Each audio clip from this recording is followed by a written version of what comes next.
ఆత్మబంధులందరికీ నా యొక్క ఆత్మ ప్రణామాలు. ఇంత గొప్ప ధ్యాన జ్ఞాన మార్గాన్ని మనకు అందించిన మహాత్ములైన బ్రహ్మర్షి పితామహ పత్రిజీ దంపతులకు, నాకు జ్ఞానాన్ని అందించిన బ్రహ్మర్షి తటవర్తి వీర రాఘరావు గారి దంపతులకు ఆత్మ ప్రణామాలు తెలుపుకుని ఈరోజుటి కార్యక్రమం స్టార్ట్ చేసుకుందాం మాస్టర్స్. ఈరోజు మనం తెలుసుకునే టాపిక్ ఏంటంటే అహం అంటే.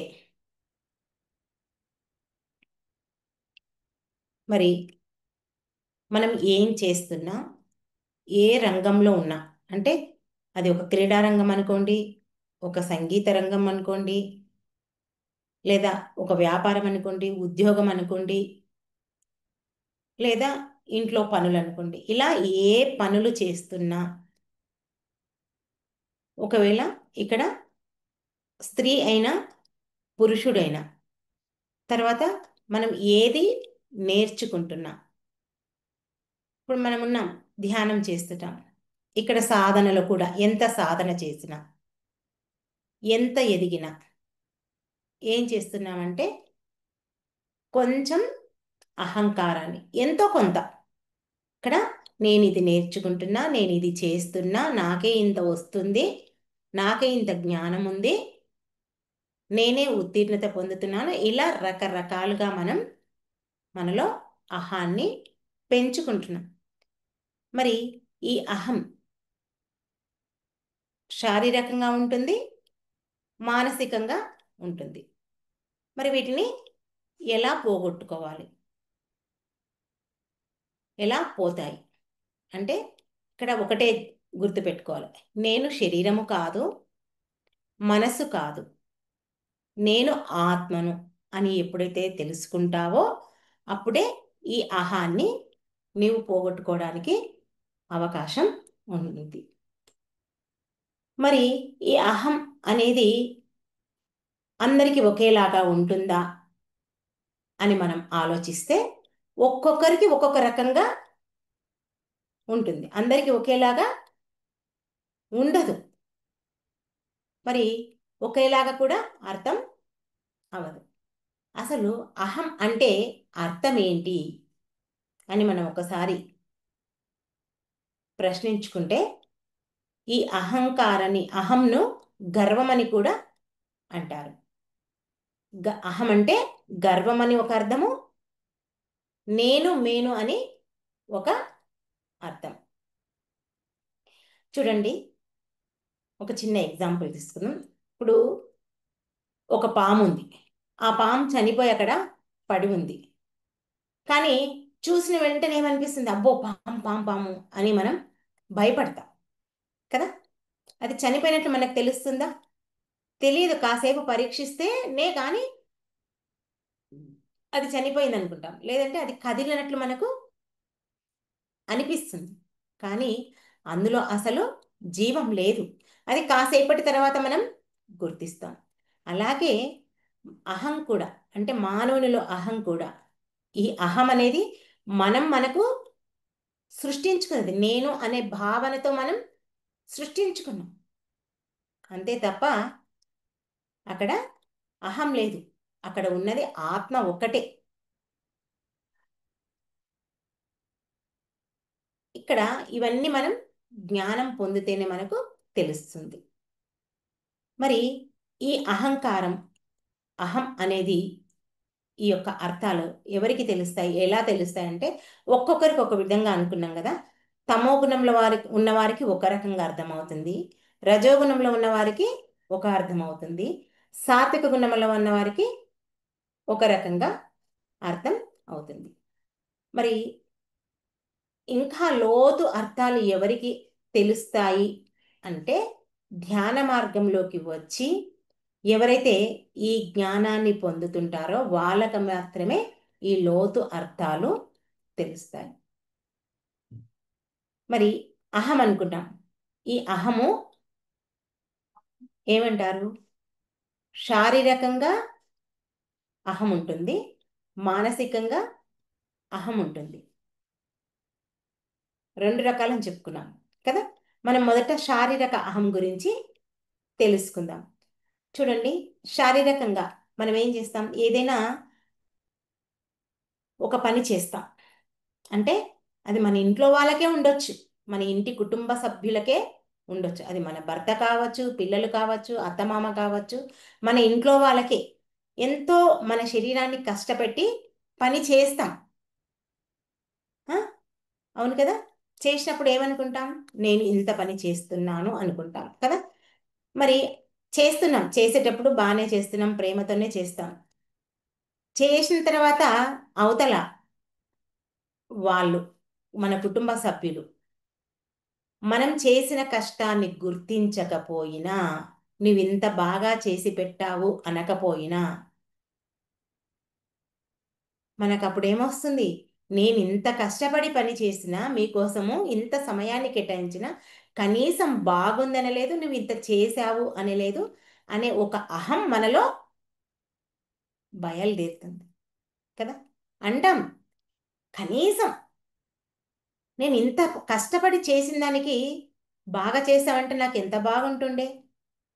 నా శరీరాన్ని ఇంత కష్టపడి నేను నీకు చేసి పెట్టాను. మన భర్తనే అంటాం మనం, నీకోసం కష్టపడి ఇంత మంచి వంట చేసినా అయినా నువ్వు నన్ను గుర్తించలేదు.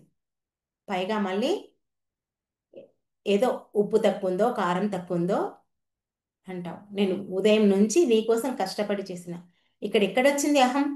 అంటే నీవు నీ శరీరాన్ని కష్టపెట్టి చేసావు చూడు, అది అక్కడ నువ్వు గుర్తిస్తున్నావు. నువ్వు అది కావాలని కోరుకుంటున్నావు. ఇక్కడ ఇదే శారీరక అహం. అంతేకాకుండా చూడండి, మనల్ని ఎవరైనా ఫంక్షన్కి పిలుస్తారు. ఎవరు మనకున్న చుట్టాలు మస్తు మంది కదా, పిలుస్తారు. లేదా ఎవరికైనా ఏదైనా అనారోగ్యం కలిగింది, వాళ్ళు దూరంలో ఉన్నారు, పోని హైదరాబాదో ఎక్కడో దూరంగా ఉన్నారు. మనం ఒక గంట 2 గంటలు ప్రయాణం చేసి పలకరించాల్సి వస్తుంది. అది అనారోగ్యం అనుకోండి, లేదా ఒక ఫంక్షన్ అనుకోండి. వెళ్ళాం, వెళ్ళిన తర్వాత అబ్బా, నా కోసం ఇంత దూరం కష్టపడి ప్రయాణం చేసి వచ్చావు అని అంటే మనం ఎంత హ్యాపీగా ఫీల్ అయిపోతాం కదా. అలా కాకుండా వాళ్ళ మనసు తీరుని బట్టి వాళ్ళు ప్రవర్తిస్తారు. మనకేమనిసి, నేను ఇంత దూరం కష్టపడి ప్రయాణం చేసి వస్తే కనీసం నీవు నన్ను గుర్తించలేదు. ఎక్కడ తిరిగి మనం ఈ శరీరానికి గుర్తింపును కోరుతున్నాం కదా. ఆ శరీరానికి ఎప్పుడైతే గుర్తింపును కోరుతున్నామో అక్కడే మనలో అహం అనేది బయలుదేరింది కదా. ఇది ఎక్కడ కోరుతున్నాము? ఈ శరీరాన్ని నేను ఇంత కష్టపెట్టి తీసుకొచ్చాను. నువ్వేం నడిచిపోలేదు, కారులోనో బస్సులోనో పోయావు. వాళ్ళు, వాళ్ళ మనసు ఎట్లుందో సరిగ్గా పలకరియలేదు. కానీ మనకు మాత్రం అనారోగ్యం ఉంటే ఏముంటుంది వాళ్ళకు, వాళ్ళ అనారోగ్యంతోనే వాళ్ళు బాధపడుతుంటారు. అదొక రకమైన బాధ. ఒక ఫంక్షన్కి పోయినాం అనుకోండి, ఫంక్షన్కి పోయినప్పుడు వాళ్ళు ఫంక్షన్ హడావుల్లో ఉంటారు కదా. రెండు పనుల మీదనే ఉంటారు. ఇక్కడ మనసు బాగాలేకపోవచ్చు, అక్కడ ఫంక్షన్ బిజీ కావచ్చు. ఎటు తిరిగి వాళ్ళ పరిస్థితిలో మనం ఉంటే ఎలా ఉంటాం అనేది మనం చూసుకోవాలి. కానీ మనం ఏం చేస్తాం? నేను ఇంత దూరం కష్టపడి ప్రయాణం చేసి వచ్చినా నీవు నన్ను గుర్తించలేదు అనే అహాన్ని ఇక్కడ మనం పెంచుకుంటాం కదా. అహంకారం ఉందా లేదా మనలో? చూడండి, చిన్న చిన్నవే కానీ మనం ఎన్నిటిని సరి చేసుకోవాలి. ఇప్పుడు మహాభారత యుద్ధం ఉంది. మహాభారత యుద్ధంలో అర్జునుడు ఏం చేశాడు? యుద్ధం చేయమంటే నేను ఇంతమందిని చంపాలా?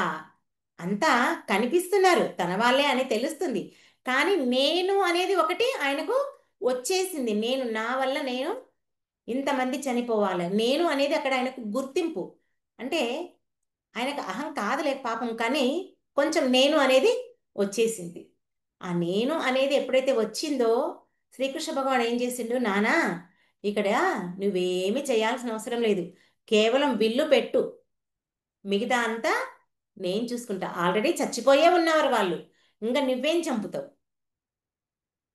కేవలం విల్లు పట్టుకొని నిల్చో, వాళ్ళంతా నువ్వు అనుకున్నట్లు బతికున్న వాళ్ళు కాదు, ఆల్రెడీ చచ్చిపోయిన వాళ్ళే అని చెప్పి ఆ మహాభారత యుద్ధంలో అతనికి జ్ఞానబోధ చేశారు కదా. చూడండి, శారీరక అహం అంటే ఇలా ఉంటుంది.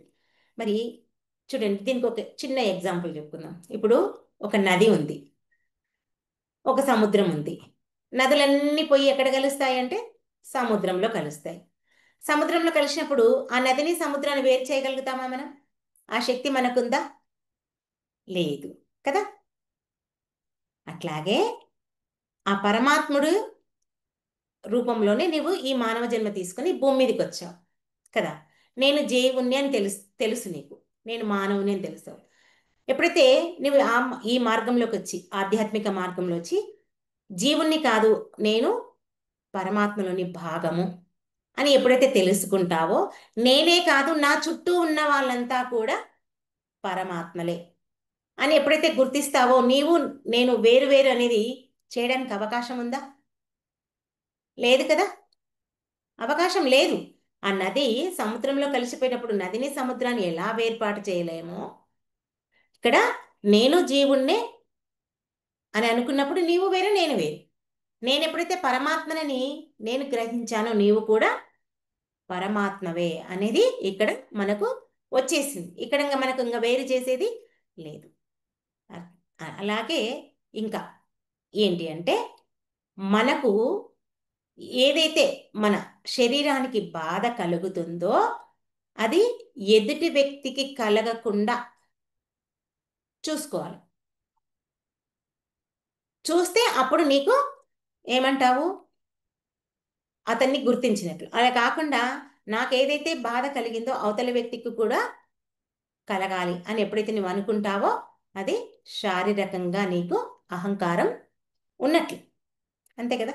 కొంతమంది ఉంటారు, వాడు కూడా మోసం పోని, వాడికి కూడా అనుభవం కలగని, నేనొక్కనే మోసపోవాలా, వాడికి కూడా జరగని అనుకుంటారు కదా.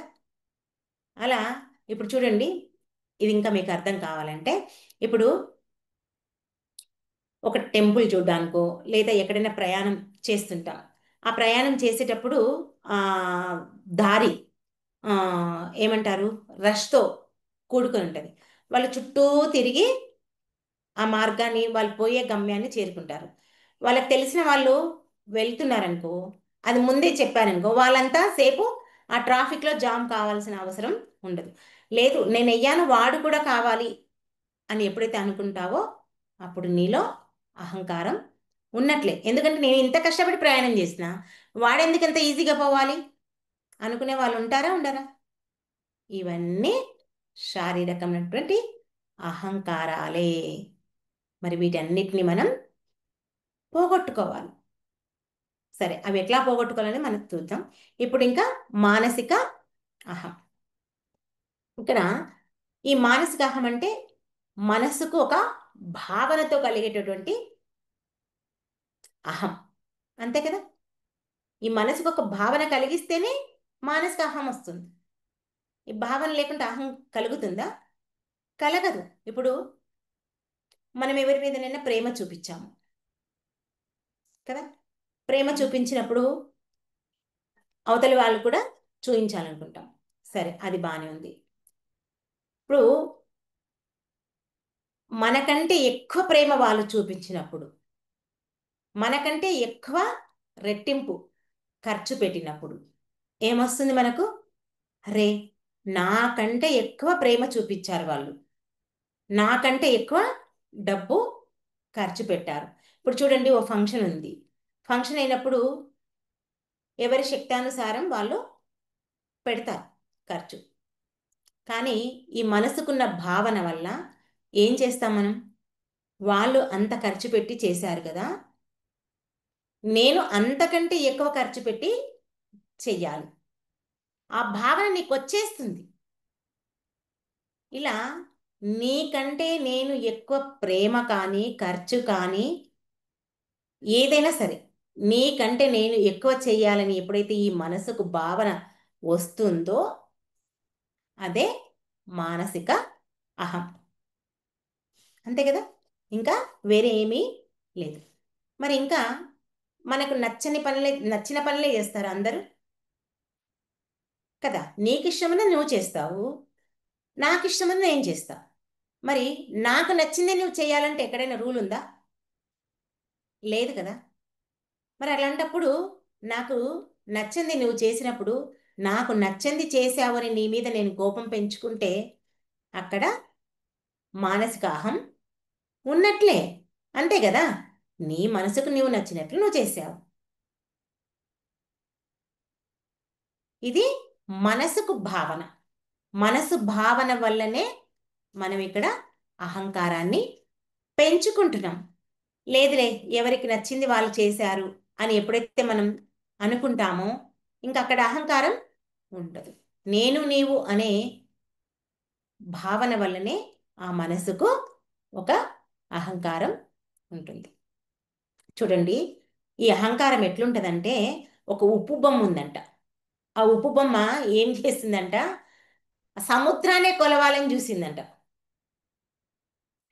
ఆ ఉప్పు బొమ్మ సముద్రాన్ని కొలవాలని చెప్పేసి సముద్రంలో దిగిందంట.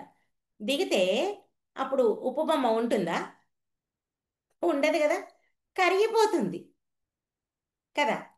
ఆ ఉప్పు బొమ్మ ఉండదు, సముద్రంలో కలిగిపోతుంది. అలాగే మానవుడు ప్రాపంచికంలో ఉన్నన్ని రోజులు నేను నాది ఇక్కడ ఆ అహంకారంతోనే ఉంటాడు. ఎప్పుడైతే ఈ ఆధ్యాత్మిక మార్గంలోకి దిగుతాడో, గురువు ద్వారా జ్ఞానాన్ని పొందుతాడో అప్పుడే నేను అనే అహం, అది శారీరక అహం కానీ మానసిక అహం కానీ ఏదైనా పోగొట్టుకుంటాడు. అక్కడ ఉప్పు బొమ్మ సముద్రంలోకి దిగినట్లు మానవుడు ప్రాపంచిక మార్గంలో నుంచి ఆధ్యాత్మిక మార్గంలోకి దిగుతాడు. దిగినప్పుడే ఈ రెండు అహాలు పోతాయి గురువు అందించే జ్ఞానం ద్వారా. అంతవరకు పోవు. చూడండి, మరి ఈ అహంకారం అంటే ఈ అహం మానవుడికి ఎలా పోతుందనే దానికి కూడా మనం ఈవినింగ్ క్లాస్లో తెలుసుకున్నాం. ఏంటి, బుద్ధుడు తన శిష్యులకు జ్ఞానాన్ని అందిస్తుంటే శిష్యులు రకరకాలుగా ప్రశ్నలు అడిగేవారు, చాలా లోతైన ప్రశ్నలు అడిగేవారు. అడిగినప్పుడు గురువు అంటే బుద్ధుడు ఏం చేశాడు, ఆ ప్రశ్నలకు సమాధానం చెప్పకుండా చిరునవ్వుతో ముందుకెళ్ళిపోయాడు. ఇవన్నీ గమనిస్తున్నటువంటి శిష్యులు ఏం చేశారు, ఒక శిష్యుడు ఈరోజు ఎలాగైనా సరే గురువు గారి దగ్గర నేను దీనికి ఆన్సర్ తెలుసుకోవాలి, ఎందుకు దాట వేస్తున్నాడు గురువు, మనకెందుకు సమాధానం చెప్పట్లేదు అని చెప్పేసి, గురువుగారు మేము మీరు ఇంత మంచి జ్ఞానాన్ని అందిస్తున్నారు, ఓకే బాగుంది, కానీ మేము అడిగే ప్రశ్నలకు, లోతైన ప్రశ్నలకు అడిగితే మీరు సమాధానం చెప్పకుండా చిరునవ్వుతో మీరు పక్కకు తప్పుకుంటున్నారు, ఏంటి కారణము అని అడుగుతాడు. అంటే అప్పుడు బుద్ధుడు ఏం చెప్తాడంటే, సరే ఈ ప్రశ్నకు నీకు సమాధానం నేను రేపు మీ ఇంటికి వచ్చి నేను చెప్తాను అంటాడు. అబ్బా, గురువుగారే మన ఇంటికి వస్తున్నారు, ఇంకెంత ఇది అని చెప్పేసి ఆ శిష్యుడు ఎంతో ఆనందంతో ఉప్పొంగిపోతాడు. వెళ్ళి ఇంటికి పోయి సంతోషంగా ఉండి ఆనందంగా ఉండి మరుసటి రోజు గురువుగారు వస్తారని చెప్పేసి రకరకాల పిండి వంటలు అవి ఇవి పంచభక్ష పరమాణాలు చేసి పెడతాడు. గురువు కోసం ఎదురు చూస్తుంటాడు. గురువు రానే వచ్చాడు. వచ్చి భిక్షాపాత్ర చెయ్యి చాపాడు. చాపి భిక్ష వేయమంటాడు. గురువు శిష్యుడు వెళ్ళి తను వండిన వంటకాలన్నీ తీసుకొచ్చి ఆ పాత్రలో వెయ్యబోతాడు. వెయ్యబోతే ఆ పాత్రంతా మట్టితో ఇసుకతో ఎంతో అశుద్ధంగా ఉందంట. వెంటనే శిష్యుడు ఆ పాత్రలను వెనక్కి పెట్టుకున్నాడంట. గురువు అంటాడంట, ఏంటి భిక్షకు పిలిచావు కదా, వచ్చాను కదా, ఎందుకు వేయట్లేదు అంటే, నీ పాత్ర అంతా మట్టితో ఇసుకతో నిండిపోయింది, ఆ పాత్రను శుభ్రం చేసుకొస్తే నీకు భిక్ష వేస్తాను అంటాడంట. అంటే అప్పుడు బుద్ధుడు అంటాడంట, ఎలా ఉండి నీకెందుకు, నువ్వు భిక్ష వేసేది వెయ్యి, తినేది నేనే కదా, నీకెందుకు అని అంటాడంట. అదంతా నీకెందుకు అంటే అప్పుడు బుద్ధుడు శిష్యుడు అంటాడంట, ఏమన్నాడంటే, నేను ఇంత విలువైన వంటకాలను చేసిన, ఇంత ఖర్చు పెట్టి చేశాను, ఇంత బాగా చేశాను, అవన్నీ వేస్తే ఆ మట్టితో ఇసుకతో నిండిపోతాయి, నా సొమ్మంతా వృధా పోతుంది, వ్యర్థమవుతుంది ఇంత కష్టపడి చేసిన దానికి అని చెప్పేసి శిష్యుడు అంటాడంట. అప్పుడు బుద్ధుడు చిరునవ్వు నవ్వి, సరే నాయనా, ఇప్పుడు నీకు తెలిసిందా, నా పాత్ర ఒకటే నీకు మలినంగా ఉన్నట్లు అనిపిస్తుంది, మరి నీ మనసు కూడా అలా మలినంతో, అహంకారం అనే మలినంతో ఉంది, అహంతో కూడిన మలినం మలినమైన మనస్సు హృదయం ఉంది. నీలో ఉన్న ఆ అహంకారాన్ని, ఆ అహాన్ని నీవెప్పుడైతే తీస్తావో అప్పుడే నేను అందించిన జ్ఞానం వృధా కాకుండా పోతుంది. అందుకే నీ అహం తొలగించుకునే వరకు నేను నీకు ఆ జ్ఞానాన్ని ఇవ్వకూడదనుకున్నాను అని చెప్పేసి బుద్ధ భగవానుడు చెప్తాడంట. అహంకారంతో ఉన్న వాళ్లకు జ్ఞానాన్ని ఎంత అందించినా బూడిదల పోసిన పన్నీరే. మన పత్రిక చెప్తారు ఏంటి, అహంకారికి ఆత్మజ్ఞానం అబ్బదు కదా. మరి ఇంత మంచిగా తెలిసిన తర్వాత, చెప్పిన తర్వాత ఏ గురువు నీకు సరి అయిన జ్ఞానాన్ని అందిస్తాడు? ఎవ్వరు అందారు. మనం చెప్పుకున్నామే ఇప్పుడు ఏంటి, ఈ అహం అనేది మనకు మనం వేసుకున్న ఒక ముసుగు. ఇప్పుడు చూడండి, ఉదాహరణకు ఇప్పుడు ల్యాప్టాప్ ఉంది. ఈ ల్యాప్టాప్కు ఏదైనా ఒక వైరస్ వచ్చింది, ఈ ల్యాప్టాప్ పనిచేస్తుందా? పని చెయ్యదు. ఆ వైరస్ను తొలగిస్తేనే, ఆ వైరస్ని ఎలా తొలగించాలి అని మనం ఆ ల్యాప్టాప్ యొక్క ఎవరికైతే తెలుస్తుందో, ఆ నైపుణ్యం ఎవరికైతే తెలుసో వాళ్ళకు చూయించి ఆ వైరస్ను తీసేస్తాం. తీసేసి మళ్ళీ ఆ ల్యాప్టాప్ను వాడుకుంటాం. అవునా కాదా? వాడుకుంటాం కదా. దీనికి వైరస్ వచ్చిందని చెప్పేసి ఈ ల్యాప్టాప్నే తీసేస్తామా? తీసేయం కదా. ఒక ల్యాప్టాపే కాదు, ఒక సెల్ ఫోన్ అయినా సరే, ఏదైనా పని చేయకపోతే దాన్ని మంచి చేసే వాళ్ళ దగ్గరికి వెళ్ళి దాన్ని మంచిగా అయ్యేటట్లు చూసుకుంటాం. అట్లాగే మానవుడిలో ఈ అహం అనేది ఒకటి ఉంది కదా. ఈ అహాన్ని తీసేస్తే మానవుడు సరిపోతాడు. ఆ మానవుడే, ఆ జీవుడే దేవుడిగా ఎదుగుతాడు కదా. మానవుడే మాధవుడిలా అవుతాడు, మాధవుడే మహాత్ముడిలా అవుతాడు, మహాత్ముడే పరమాత్ముడిలా అవుతాడు. కేవలం మనలో ఉన్నటువంటి అహాన్ని తొలగించుకోవాలి.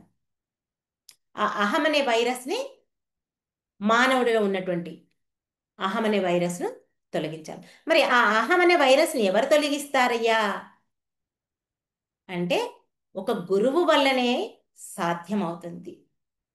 సరి అయిన గురువు, సరి అయిన సాధన. ఎప్పుడైతే శ్వాస మీద ధ్యాస ఉంచి ధ్యాన సాధన చేస్తావో అప్పుడే ఆ గురువు ద్వారా ఆ జ్ఞానాన్ని పొందుతావు. సాధన చెప్తాడు గురువు. ఇప్పుడు చెప్పుకున్నాం మనం కదా, జ్ఞానం పొందితేనే. ఆ జ్ఞానం ఎలా పొందుతాము అంటే మనకు గురువు చెప్తాడు. సాధన గంటలు గంటలు చేయాలి. అది ఆలోచన లేని స్థితిలో ఉండాలి. గంటలు గంటలు. నువ్వు 10 గంటలు కూర్చున్నది ముఖ్యం కాదు.